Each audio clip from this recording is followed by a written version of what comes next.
I have these vertical bands on my neck that get worse when I talk or strain, and I've heard Botox can treat them, but the neck seems so much more risky than the forehead because of the swallowing muscles being right there. Could Botox in my neck bands actually make it hard to swallow or affect my voice? Platysmal bands, those vertical cords that tighten visibly when you are straining your neck, are caused by hyperactivity of the platysma muscle, a broad, thin sheet of muscle that extends from your chest up across your jawline. Botulinum toxin is an effective treatment for these bands, and your concern about swallowing and voice is anatomically informed. The dysphagia, or difficulty swallowing risk, with neck Botox is real but manageable through precise technique. The critical structures to avoid are the deeper cervical muscles that are involved in swallowing, the sternohyoid, thyrohyoid, and the pharyngeal constrictors.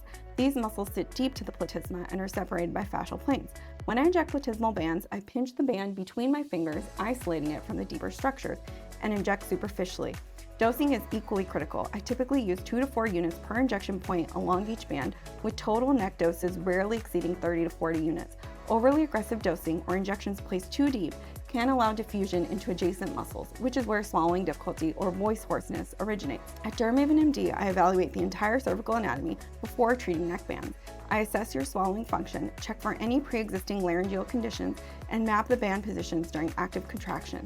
Not every neck band patient is a good candidate. Significant skin laxity, very thin platysmal tissue, or prominent submental fat may require different approaches entirely. The treatment works beautifully when done correctly in our Madera clinic.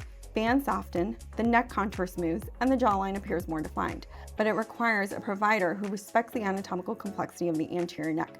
This is not a casual treatment, and I don't approach it casually.